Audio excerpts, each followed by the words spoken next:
ජ්‍යොතිෂයට අනුව මනුස්ස ජීවිතයේ ධන උල්පත් විවෘත වෙන ප්‍රබල ලග්න 3ක් තියෙනවා.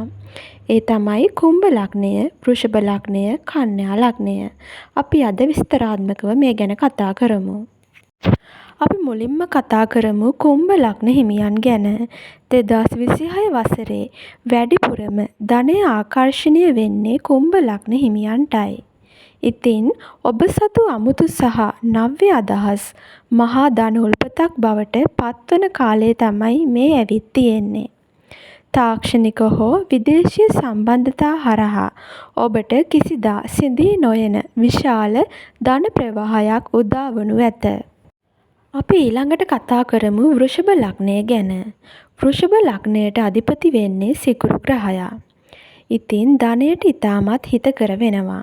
මොවුන්ගේ ධන උල්පත සැඟවිලා තියෙන්නේ කලාත්මක දේ සුඛෝපභෝගී භාණ්ඩ හෝ ඉඩකඩම් ආශ්‍රිතව. ඉවසීමෙන් වැඩ කිරීමෙන් ස්ථාවර ධනවතෙකු වීමේ පින ඔබට උපතින්ම හිමි වෙලා තියෙනවා. ඉතින් ඉවසීමෙන් වැඩ කරලා මේ පින ඉස්මතු කරගන්න පුළුවන්. අපි ඊළඟට කතා කරන්නේ කන්‍යා ලග්නය ගැන. කන්‍යා ලග්න හිමියන්ගේ බුද්ධිය සහ ගණනය කිරීම ඔවුන්ගේ ධන උල්පත වෙළඳාම ගිණුම්කරණය හෝ උපදේශනය හරහා ඔබට මහා ධනස්කන්ධයක් රැස් කර ගැනීමේ වාසනාව පවතිනවා. ඉතින් 2026 වසරේ ඔබේ සැඟවුණු දක්ෂතා මුදල් බවට පත්කර ගැනීමට මඟ පෑදෙනවා. කල්පනාකාරීව ඉවසීමෙන් වැඩ කරන්න. කේන්දරයට අනුව ධනයෝග කොච්චර තිබුණත් ඇතැම් විට කේතුගේ අපල හෝ සෙනසුරු ඒරාෂ්ටක තත්ත්වයන් නිසා එම ධන උල්පත් අවහිර වෙලා තියෙන්න පුළුවන්. ඔබ කොච්චර උත්සාහ කළත් මුදල් අතට නොඑන්නේ නම් ඒ බාධා මොනවාදැයි හඳුනාගෙන නිසිවත් පිළිවෙත් කිරීමෙන් ඔබේ වාසනාව නැවත සක්‍රිය කරගන්න පුළුවන්. මම අද කියලා දෙන්නම් කේතු අපලවලට සහ සෙනසුරු ඒරාෂ්ටක තත්ත්වයන් වලට කරන්න පුළුවන් වත් පිළිවෙත් මොනවද කියලා.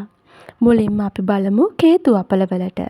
බෝධි පූජා පැවැත්වීම, නවග්‍රහ ශාන්ති පූජා කිරීම, පින්කම් කිරීම, විශේෂයෙන් දන් දීම, අසරණ සතුන්ට ආහාර දීම, පිරිත් ඇසීම සහ රතන සූත්‍රය, මහා මංගල සූත්‍රය වැනි සූත්‍ර ශ්‍රවණය කිරීම. ඒ වගේම තමයි මනස සංසුන් කර ගැනීමට භාවනා කිරීම. මේ කාලයේදී ඇතිවෙන අධික කෝපය, සැකය, අවිවේකී තීරණ වලින් ටිකක් ඈත් වෙලා කල් ගෙවන්න පුළුවන් නම් ඒක වඩා සුදුසු වෙනවා. අපි දැන් බලමු සෙනසුරු ඒරාෂ්ටක තත්ත්වයක් පහු කරන කෙනෙක්ට කරන්න පුළුවන් වත්පිළිවෙත් මොනවද කියලා. සෙනසුරාදා දිනවල සිල් ගන්න හෝ අඩුම මල් පහන් පූජා කරන්න පන්සලට ගොඩ වෙන්න පුළුවන් නම් ඒක බොහොම වටිනවා. ඒ වගේමයි තෙල් පහන් දැල්වීම, අසරණ අයට උදව් කිරීම. මෙතනදිත් විශේෂයෙන් වයසක අයට සහ දුප්පත් යාචක අයට උදව් කරන්න පුළුවන් නම් ගොඩක් වටිනවා. කරණීය මෙත්ත සූත්‍රය වැනි පිරිත් ශ්‍රවණය කිරීම.